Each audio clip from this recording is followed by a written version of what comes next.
is Twit. The Samsung Galaxy S4. We watched the live event, that crazy Broadway event where they told the world about the Galaxy S4. And I finally got one. And actually I have two. I have a U.S. version. This is the AT&T version. It's the white version. This is a 4-core Snapdragon processor with LTE capability. But the one I'm going to probably use is this. This is an unlocked 8-core. It's an Exynos. 8 processors in here. But what you give up, of course, with 8 processors is, oh, there's Shannon. What you give up with 8 processors is the LTE capabilities. This is actually one of many photo modes where you can freeze something. So you were moving around, the TV was moving around, but I said, I'm going to freeze Shannon's head. So you'll see your hands move, everything's moving, but your head didn't move. You get one expression the whole time. That's one of about a dozen gimmicky that is so weird. photo modes in the camera. And I have to say, gimmicky is the word that comes to mind when you look at the Galaxy S4. In terms of specs, it's pretty amazing. You might say this looks a lot like a Galaxy S3. It does. It's very much the Galaxy form factor. They haven't changed that hardly at all. But it is a 5-inch screen. They managed to make the screen bigger while making the phone slightly smaller by going all the way out to the edge. You see the bezels are very thin. The screen almost fills the entire phone. One thing that is a little, I don't know, controversial, I happen to like it, but Samsung still puts physical home buttons on their Android phones. You know, the Google folks try to get rid of all buttons. They want phones to be all screen, but we still have 2 capacitive buttons, a menu button and a back button, and a single physical home button on the phone. I'm personally pretty used to it, having used a number of Galaxy phones, both the Note 2, the Galaxy S3, the S2. Wow, quite a few, haven't I? I've been a long line. So this feels very comfortable to me. I actually prefer having physical menu and back buttons as opposed to on-screen buttons. They don't take up as much room. It's funny, The Verge complained about this back. You see, this is brand new. I already got a lot of fingerprints. This is the dark-colored one. They call it the gray mist or something. They have some silly name for it. It's black and white, folks. And they complained about the back, saying it was slimy. Well, it is a very smooth plastic back.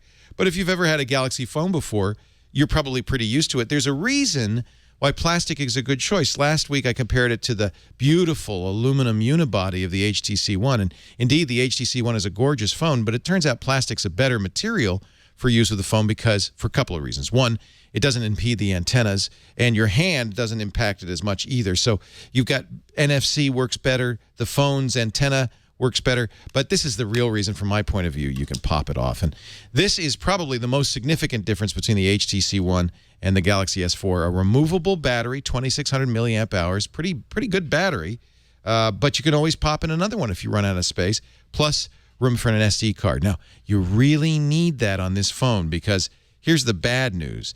While the HTC One is available in 32 and 64 gigabyte versions, you'll have to buy the memory you want ahead of time because you can't add memory after the fact. There's only one memory form factor for the Samsung Galaxy S4, a very meager 16 gigabytes, but the story's even worse because when you get the phone home, there's only about 8 or 9 gigabytes free. Most of that is used up by the junkware that Samsung has loaded this phone up with. This is an unlocked, there's no carrier on this phone, and it's still just jam-packed with Samsung silliness. And to only have 8 gigs free on a modern Android phone is a real issue, primarily because Android likes the apps to live on main memory. Now, I did put a 64 gig SD card in here. That means my music and my photos and media can live on the SD card, audiobooks and so forth, but I still have to have enough memory for my apps. Some apps can be moved, but for the most part, you want to leave apps on the main internal memory. 8 gigs, you'll have to check and see how many apps you've got. If you've got an awful lot, 8 gigs might get a little short after time. That's something to really keep in mind, and I think a legitimate criticism of the Samsung Galaxy S4. In terms of features, pretty amazing. This 5-inch screen is 1920 by 1080, 441 dots per inch, very high resolution. Is it Retina? Absolutely. Although, because it's Super AMOLED, it is a pentile display. And if you do look close up, you can see it's perhaps not as crisp as the IPS LCD's display on the HTC One. The One definitely wins in terms of crispness and vibrancy of display. On the other hand, it's not exactly a poor display on the Galaxy S4. It is very crisp, very beautiful. There's a lot of functionality built into this phone. You probably saw on the ad, there's a lot of sensors in here. I can wave at the phone. I can look at the phone. It sees my eyes. I can scroll through pages by looking up and down or waving my hand up or down. I could pick up the phone by waving my hand in front of it. To me, a lot of that is just pure gimmickry. I don't really see the need for it. Samsung obviously is looking for ways to differentiate their phone from the competition, and certainly there is a lot of differentiation in here. When you look at the camera app, well, it just goes on and on and on. I showed you the motion feature, but if we look at modes, there's a animated photo. That's what I just showed you. There's rich tone HDR. There's the eraser mode where we can erase stuff that moves through a static picture. There's a panorama mode, pretty stock. A lot of Android phones have that. Sports mode means a faster frame rate. Night mode means a wider aperture. This is a 13 megapixel camera. That's probably about the highest you're going to see in in almost any standard phone. Best photo is kind of fun. You take a series of pictures, and then you could select one with a smile and so forth. That's kind of an interesting feature. You've probably also seen them talk about the best face, where you take 5 consecutive pictures of a group of people and pick the best face from each of those 5 for each of those people. So you have one picture that has them all smiling. Sound and shot's weird. You take a static picture, but you have about 3 seconds of sound in the background. The drama mode's the one they've been talking a lot about it, where you have, it looks like multiple exposures as somebody moves through the frame. That's just the beginning, though. I mean, there's a ton more in here. All sorts of editing features and mode features, all sorts of stuff going on. It might take you days to learn the camera. In fact, I have to point out that this is one of the few phones that actually comes with manuals, 3 of them, a quick start guide, a handbook, and a full manual. This is more manuals than I got with Windows 8. And you know what? There may be more to learn than there is with Windows 8. This is one of the most junk-laden phones I've ever seen. Now, one man's junk is another man's treasure. And if you are a photographer, some of these photo modes might be really valuable to you. The nice thing is, yeah, you have the wave mode and the don't touch mode and the look mode, and you don't have to use them if you want to take them out. All of these can be turned off or on. In fact, I have to say, points to the Galaxy S4 compared to the HTC One for flexibility. There are so many settings in here. You can do so many things with this phone that the basic manufacturer settings have 4 tabs total, and you could probably put in more. Look at this. If I just play with the notification center, I can add a bunch of different buttons to my drop-down notifications. Wow. This is, if you're looking for a configurable phone, this is very configurable. I mean, you're getting great hardware, removable battery, an SD card, complete configuration capability, a gorgeous 1920 by 1080 screen, up to 8 cores. Removable battery means I don't have to worry about battery life, but I'm getting about 8 to 10 hours. It's at least as good as the HTC One. And, of course, whenever I buy a Galaxy phone, I usually buy 1 or 2 extra batteries so I can keep them in my pocket ready to go. I think this is a very impressive phone that does things no other Android phone does, including a multi-window feature that lets you run 2 programs at the same time. This is as close to a desktop computer as you can get. I haven't fully configured this phone. This one just came today. This is the new unlocked version of the phone. One other big advantage, in my opinion, of the Samsung Galaxy S4 against the HTC One, it's running Android 4.2.2, the latest version of Jelly Bean. Will only be the latest until Google I/O in a couple of weeks. But, hey, it's the latest today. This is the HTC is running 4.12, a considerably older version. I like having the latest. And one of the things that 4.22 does is have live notifications in the drop-down. I find those very useful. If you're an Android phone buff, if you've used a Galaxy phone before, I think you're going to like this phone a lot. You can customize the heck out of it, make it work the way you want to. Of course, I'm going to put a different bootloader or a launcher on here. I'll probably put Nova Launcher on here, really customize the heck out of it. It's available on all the carriers.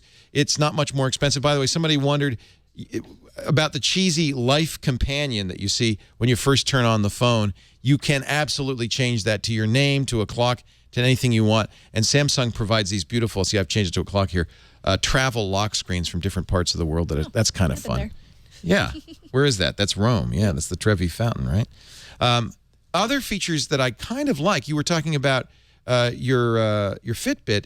there's a Samsung Health app that takes advantages of the sensors in here. This has more sensors than I've ever seen before, including a humidity sensor. I know it's 34% humidity in here. That's the comfort level. It also has a walking mate that'll measure your steps. So I can see that yesterday, for instance, I took 2,912 steps. By the way, very accurate. I could set my goal just as you do with the Fitbit. Shows you distance traveled, number of calories. That's a very nice feature, and it does it just because the accelerometer of the phone works very similarly to the accelerometer on your Fitbit or your Nike Fuel Band. That's a nice feature. I like this health. They're going to have additional modules available. It does have a food tracker. You can enter in your weight and so forth. That's one of a number of additional applications that Samsung builds into it. A scanner, for instance, and it's just a lot of junkware on here. But I couldn't wear it to the gym, though. You really, well, I don't know. You might. You might. You should definitely get an SD card because you're going to want more storage. It comes with very little storage. It's very fast, very fluid, a gorgeous screen. I have to say, on the pros and cons, on the pros, this is absolutely the best Galaxy phone ever made. Of course it is. It's the most recent. It's thin. It's light. Don't listen to The Verge. That's not slimy. But if you don't like it, there's a variety of cases and covers. I've ordered. It's not available yet. I hope it'll be available in time for the review. A cover that has a peekaboo hole in it and can use a feature of the Super AMOLED that only part of the screen lights up. So you can actually put that cover on and see what time it is with the cover closed. There's certainly lots of ways you can make this back be more palatable if you don't like plastic backs. Since we always put our phones in a case anywhere. Well, anyway, I don't really mind that it's a plastic phone. But yeah, okay, so that's a con. It's not quite as gorgeous as the HTC One. A lot of junkware on here. I guess that's a con, although you don't have to use any of it. And for some people, maybe that's something you'd really want on your phone. The screen really is beautiful. That's a definite pro on here. The removable battery and the ability to add an SD card is definitely a pro for this. A powerful, fast phone, state-of-the-art features. I think Samsung's got a winner here. It's a definite buy. But that's not the question most of you are asking. Most of you want to know, well, which should I buy? The HTC One or the Galaxy S4 or maybe something like the Nexus 4, Google's own vanilla experience, which is half as much as these phones. I bought this phone, by the way, unlocked for $800. Wow. $800. You can get it, depending on your carrier, for $200, $250 subsidized with a 2-year contract. I would say that it depends on you. If you want a kind of a more customizable experience, the Galaxy S4 really is desirable in that regard. It is 422. It is a lot easier to get this to a pure Google experience than the HTC One. HTC Sense really mucks up the works and in many respects can't be removed from here. They tie you down a little bit. On the other hand, in terms of fit and finish, there's nothing more beautiful than the HTC One. Camera-wise, it's interesting. The HTC One has a 4-megapixel camera. The Galaxy S4 has a 13-megapixel camera. I think they're both very good cameras. They both have a lot of features. There's no doubt the HTC One wins in low light, and most of your photography is in low light. It's not in broad daylight, but inside, indoors. I like the camera a little bit better on the HTC One. I love the Zoe feature, which is not present on the Samsung Galaxy S4. So on camera, fit and finish, the HTC One better. It really is going to depend on your personality. You want a customizable power tool for a real geek, you're going to get the Galaxy S4. If you're more desirous of something that's beautiful and feels good in the hand and is kind of a work of art, this is much more like an iPhone, the HTC One. You're just going to have to decide for yourself. I'm keeping them both. That's my review of the Galaxy S4. Pretty nice phone, I have to say. It's so much like the old Galaxy. I was a little less excited about it. I thought, I want a new form factor. I want it to look a little bit different. It doesn't. But on the other hand, it's like an old friend back in my pocket, and it's going to stay there for some time to come.